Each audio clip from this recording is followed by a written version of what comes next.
Omaha, Nebraska. I'll be there March 29th and 30th at the Funny Bone. Get your tickets now. Columbus, Ohio, I'm headed your way Friday, April 12th and Saturday, April 13th. Get your tickets today. Los Angeles, Sunday, May 12th, I'll be at the Bourbon Room for my show during the Netflix is a Joke Fest. Let's sell this thing out. Get your tickets now. All tickets are available at ryansickler.com. Hey, baby, we're going to be here all day. We're going to be here all day, baby. I like this kind of party. Welcome back to the Wayback. I'm Ryan Sickler, ryansickler.com, and Ryan Sickler on all your social media. Very excited to have my guest on here today. Ladies and gentlemen, joining me in the Wayback, Harland Williams. Hey, bud. How are you, Harland Williams? Like, I have to just look at you. Yeah. I like absorbing your essence, your eyes, connecting with you. That's nice of you, Harland. Yeah. How old are you now, buddy? Easy. I'm not single. Easy. Right out of the gate. I know we're in the back seat of your car, but I just want to talk. Relax, guy. What I'm really getting at is you're old enough to have ridden around in one of these actual Waybacks. Yeah. The station wagon. Yeah. Oh, yeah. Now, you're a Canadian boy. Yeah. Canadian. Toronto. Out of Toronto. And yeah. who had the wagon in your family? Was it your dad? Was it an uncle? Who had that? Well, it wasn't our wagon. We went camping. We had one of these. We actually had a Volkswagen station wagon, and we pulled a trailer across Canada one year. My parents decided to go from Toronto to British Columbia. Oh, all the way across. All the way. Holy crap. 5 kids. This, like the The green one. here? Ours was yellow. But that was it. And how big of a, were you taking one of those like U-Hauls that you could rent behind it? We had 7 people in it. My mom and dad and me and my 4 sisters in the back. And we were pulling a trailer. Like one of these little. That's what I'm saying. Was it like a U-Haul trailer, like that size? No, it was like a big square trailer. Imagine SpongeBob laying on his back and being pulled like across. Like a camper. It was a like pop-up. Yeah. Is that what it was? It was a pop-up camper. There's the yellow one. There it is. Yeah. And you had a pop-up camper behind We're pulling a pop-up. Yeah. And that's where you're sleeping the whole time as you're stopping? Sleeping. Yeah. We had to set it up. And my parents were a little bit cheap. So they figured out, instead of paying to stay at a campground, they figured out every one of their friends they knew across the country. There's one right here. So it's a square, and then when you get out, you fold it all out. Yeah. Yeah, but picture one without all the extra room. Like, we had the cheapest one imaginable. And it's 7 of you in it? 7 of us. I mean, even if you had a nice one, that's a lot of people. It's a lot of people. Camper. Forget about the camper. Imagine picture us pressed inside that Volkswagen. Yeah, for real. It's summer. We're in a Volkswagen. It smells like an Armenian gym sock in there. It's just like crazy, dude. Okay, so wait, your parents were cheap and they figured out where their friends lived along the way. Yeah. So we'd stop and then they'd go, "Hey, we're visiting. How about we put our camper in your driveway?" And you would just pop up and stay in the camper. They'd pop camper? it up in their driveway for a night or two, and then we'd be on our way, So we stopped at the Staubs, our friends, the Staubs. This is my mom's friends from university. Okay? And you just pitched your tent in their driveway. In the middle of a city. It's a major city, Calgary. In my mind, you're out in the country. No. We're on an asphalt driveway in a city. The heat's glaring up. You can see the heat vapors coming up.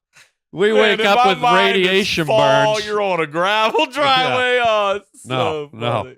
So we go to the Staubs house, right? And they're the nicest people. It's Mr. and Mrs. Staubs, their daughter, who's this hottie, and then Paul Staubs. And Paul's this really tall guy, and he's the sweetest kid you've ever met, but he's mentally challenged. And the Staubs have an old-fashioned station wagon, the traditional kind that look like whatever we're sitting in. And so here comes Paul Staubs, and this kid, I don't think he knew his own strength. And One day he just slammed, that big back door opened. Yeah, and swings open, with the So glass his- in it. The glass is in it, And his dad was always just on the edge. Like he was one of these guys that was red and perpetually there was 3 or 4 beads of sweat coming down and glasses steamed. And he was just like, he almost, if you look at a lobster just before it takes its final breath in a pot, this is what their That's dad his looked every like. day. Yeah, he was just like, and Paul Stobbs, who was a little bit mentally challenged, he didn't know he was pressing his dad's buttons constantly from the second he woke up.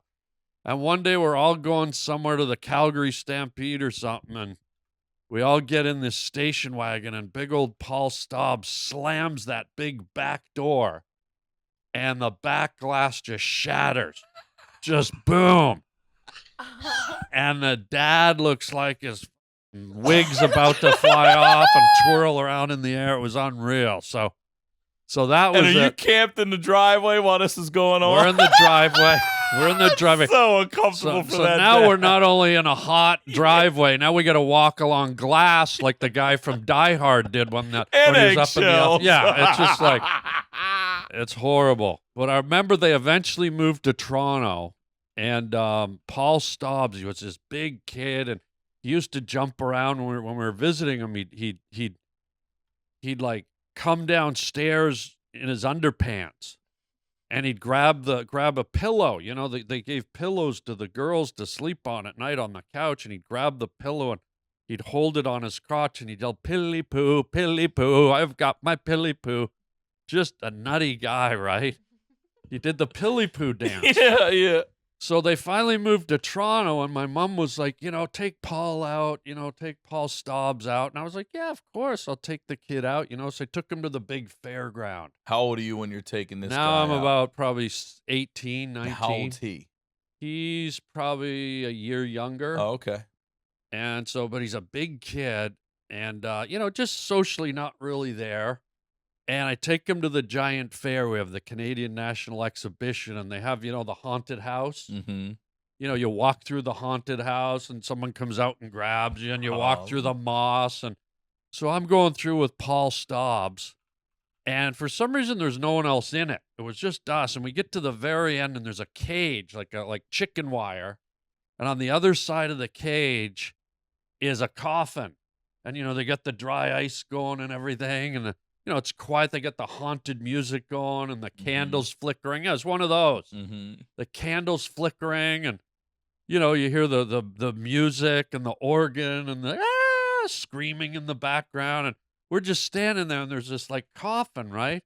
And all of a sudden the lid flies open of the coffin, and there's like a vampire laying there with their arms crossed, right? And me and Paul Stobbs are just looking at it.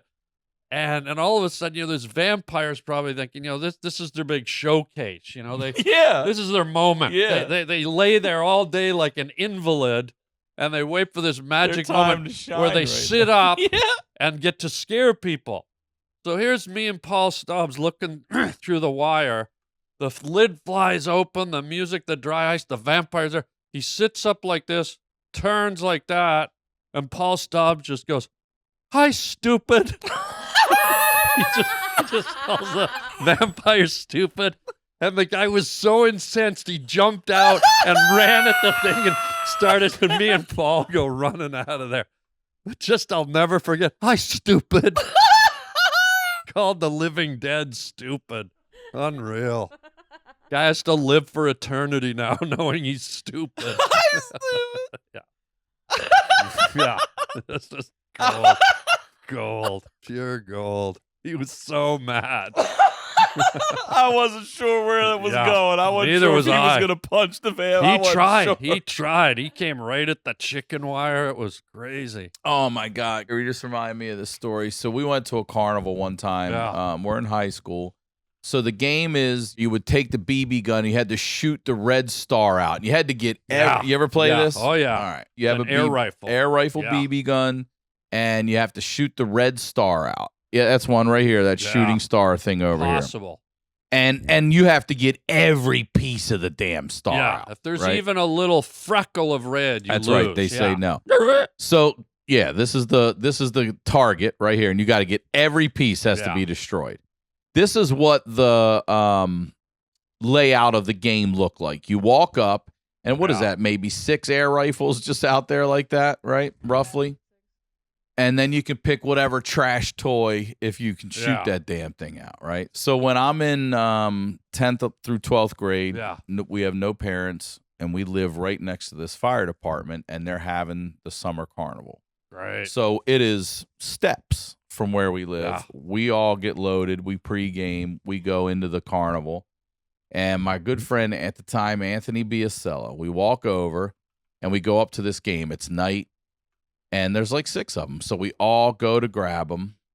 And Anthony takes his BB gun and jokingly takes it, holds it up, and starts, squeezing the trigger like a Rambo thing. He's like, because why on earth would those things be just loaded for anyone to walk by and grab? Yeah.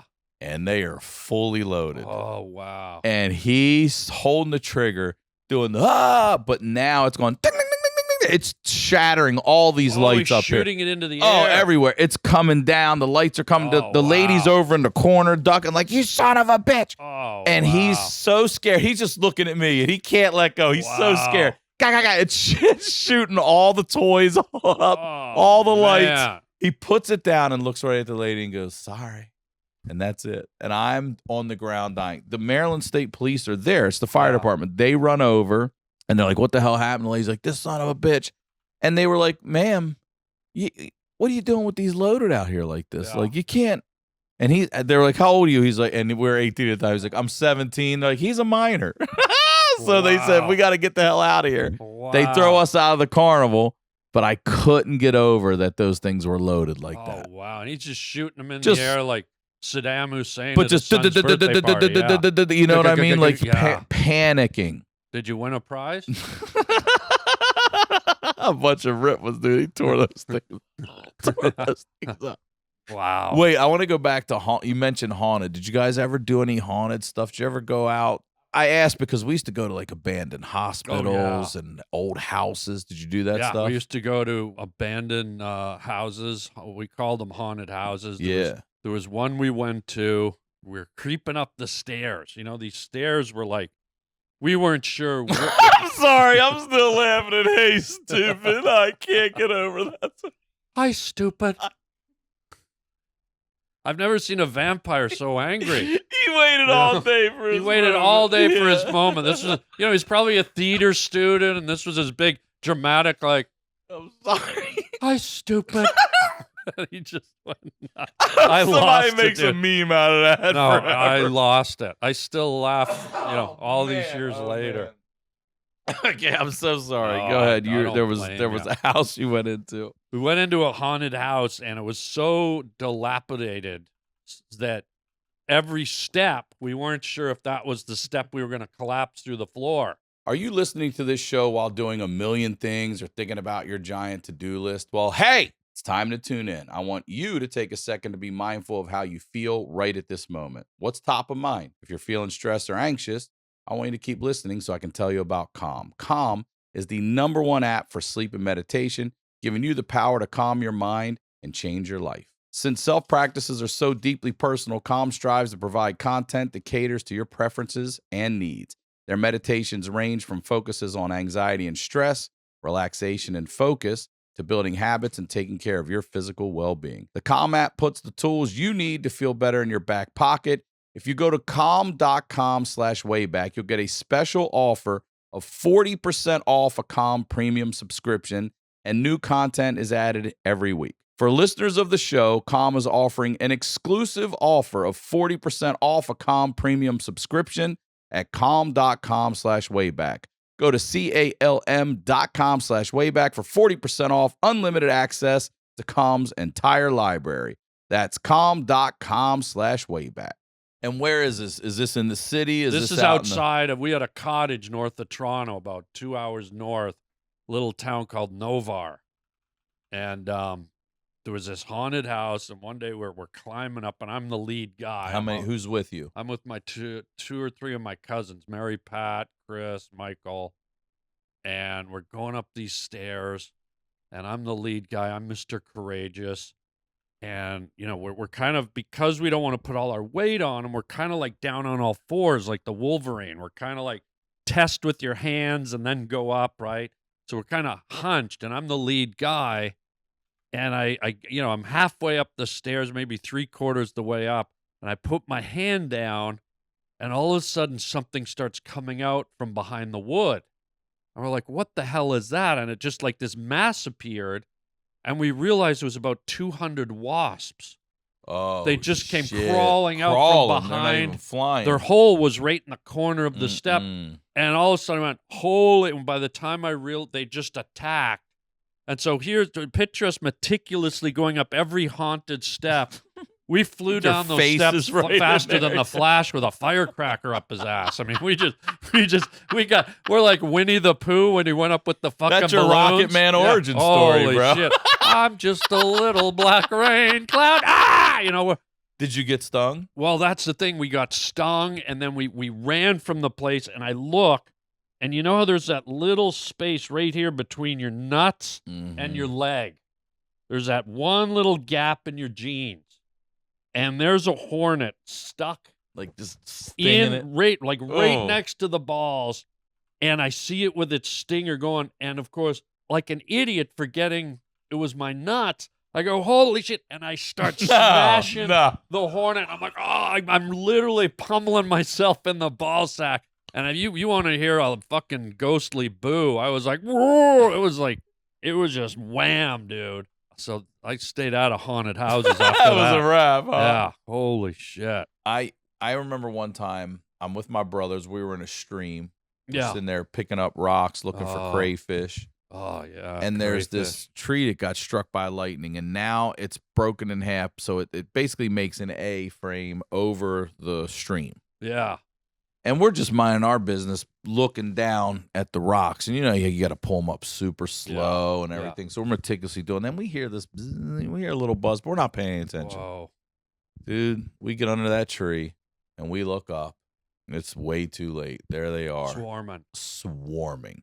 My twin brother got the worst. He got stung 20-something times. Wow. I was well into the teens, and then my younger brother was double digits too. Wow. We got fucked up. Now, did you run or did you dive under the water? That was just a little stream. It wasn't enough. So you couldn't even get our protected. back would have been. Yeah, you know what I mean. You would have been back we taken. Ran, and they just, they're coming. They follow go your at ass. you, man. They want to protect. We used to love that. We used to get mud wasps. Did you ever get those big ones? Yeah, these columns they would build. Yeah.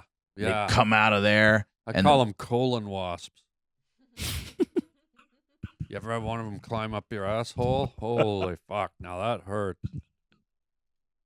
Okay, so did you ever have snakes? Did you ever have a problem with snakes? No, I used to love snakes. I would catch them. What kind? Garter snakes. Yeah. I'd go down and get down to the ravine by our house. I'd just come home with 7 snakes in my hand.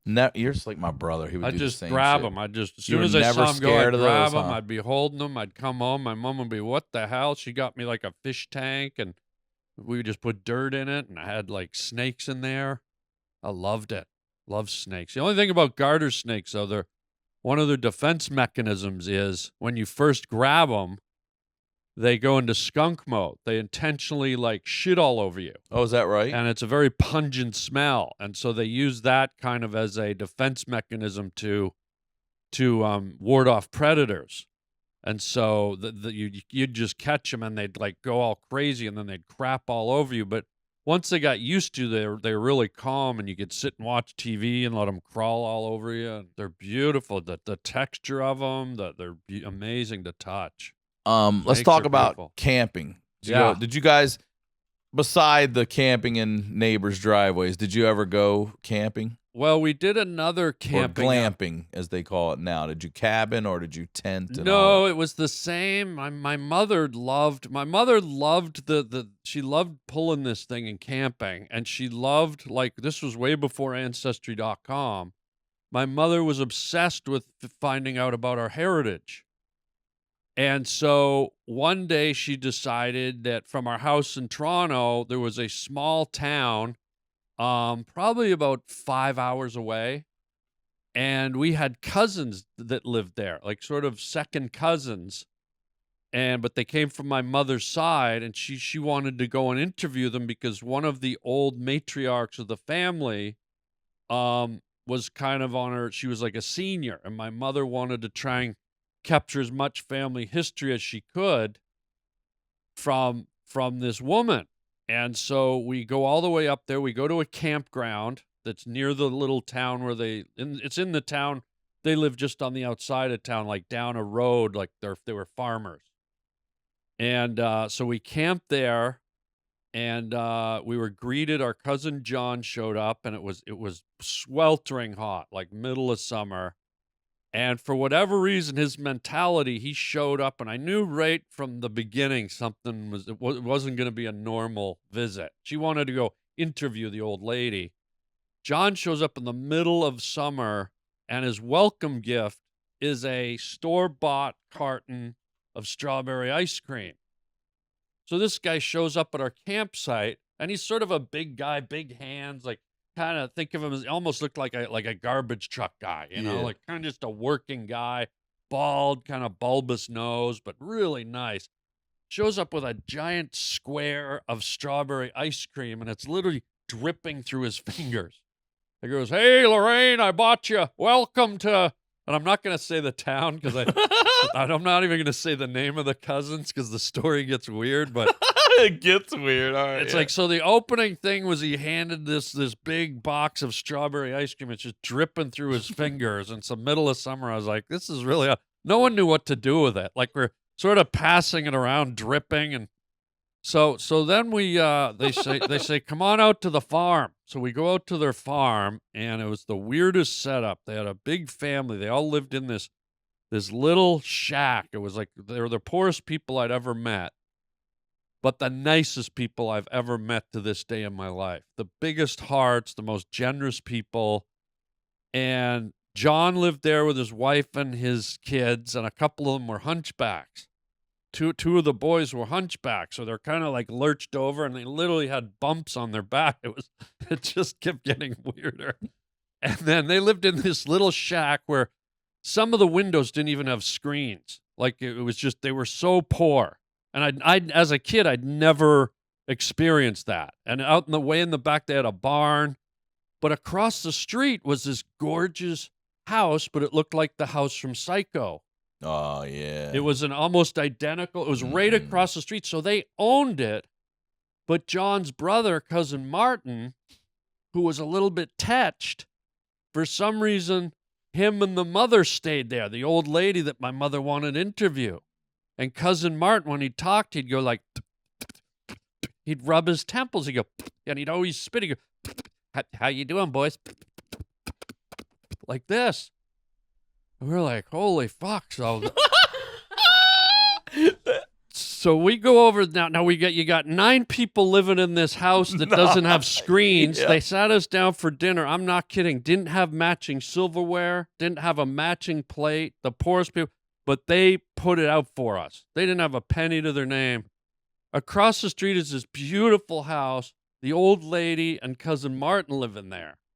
So my mom goes over to do the first interview, and my mom was a little heavy. And are you staying at the other place with everybody else? Well, here's where it gets nutty. So we sit down for the interview, and I'm watching my mom, and she's got her tape recorder on. And the old lady, my mom's a bit heavy, and my mom's trying to, so tell us about where the family started and all this. And you know, she's a country woman. She goes, well, you're a little large, aren't you, Lorraine?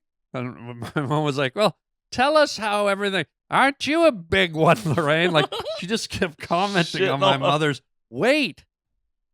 So here we are. We go in this house, and in the house, it's like kind of dark and dingy, like the Psycho house. And over the fireplace, they have this portrait of this stoic, like lady, cousin Johanna. Cousin Johanna, and she looks like a witch. She looks like a witch. She's like, I'll never know if any of this is true. I'm not kidding. This is real. Cousin Johanna. I'm not kidding. I don't know where she fits in, but it was the worst. It was like the Blair Witch Project did the painting. It was the scariest fucking painting. So my mother does the day, interviews this old lady. Cousin Martin's in the background, like doing this. We go over, have dinner. Nighttime's rolling in. My cousins are there, me, Chris, Michael, and their dog Taffy. And my mother goes, okay, we're going back to the hotel. The boys are going to stay with Cousin Martin in the house tonight in the extra room. And we're like, we are? So now now we're in the psycho house. Oh, no It's just has to be a full moon. There's a full fucking moon. Summer, hot as hell. They put us up in this bedroom. And from the bedroom, we can see down the hall to Cousin Martin's room. And we look out the window. He's getting undressed, middle of summer, full long johns from neck down to toe. You know, the ones with the those old flap? school with the butt flap. So now we got in the middle of summer, Cousin Martin's going to bed with his long johns on, and we just in his room. Good night, boys. You know, and we're fucking petrified. Cousin Johanna's. Myself. I mean, before bed, we have to pass Cousin Johanna like glaring down at us, right? I'm almost waiting for her to go, hi, stupid, you know. So now they put us in a room with one bed, okay? A twin bed? A twin bed, one bed. There's no toilet, so they put one of those old-fashioned things you pee in the pot in the corner. So there's not enough room for all of us in the bed. So me... Bedpan, like the old school bedpan. The old bedpan. So we have to pull straws to see who gets the bed. So me and my cousin Chris get the bed. Cousin Michael has to sleep on the floor in a comforter. And then Taffy's laying on the ground. Taffy came with you guys. It's his dog. Taffy was with us. No, it was Cousin Michael and Chris's dog. Okay. So Taffy's in the room. We're in the bed. There's like, you know, you see a cricket or a cockroach shell. They're dead, but they leave the husk. So there were insect husks all over the room in the comforter. And we're laying in this bed like petrified. We're in this psycho house. The full moon's coming through the window. Hot as hell. We can't sleep. We're laying there drifting in and out of sleep. In the middle of the night, we hear like slurping. We hear, and we're like, what the fuck is that? We get up. The moon's full. We look. Taffy's in the corner drinking out of the piss bucket. No. Because Michael pissed in the piss bucket earlier. And we're just terrified. We get up in the morning. My mom had left us some groceries. We got Captain Crunch and some milk in the fridge. We open the fridge. The milk's warm. Fridge isn't working. Ugh. We pour the fucking cereal. It's warm milk. It's Captain Crunch. I go, fuck this. I pour it in the sink. All you hear is plop, plop, plop, plop, plop, plop, plop. We go, what the hell is that? We open the cupboards under the sink. Cousin Johanna's watching us. The Captain Crunch is dropping right through. He cut the pipe. There was no trap. The Captain Crunch was just plopping onto the There was nothing worked. It was nothing worked. We were in like a Twilight Zone dollhouse. Cousin Johanna's just went, we're terrified. We get out of there. So the next day, there's a strawberry festival. I'm not kidding. We go to the Santa Barbara's got a strawberry festival on the way up there. We go to the strawberry festival. Okay, this is at the church in town now. Me and my cousins, we can barely walk. We couldn't sleep. We're like zombies. We go to the strawberry festival.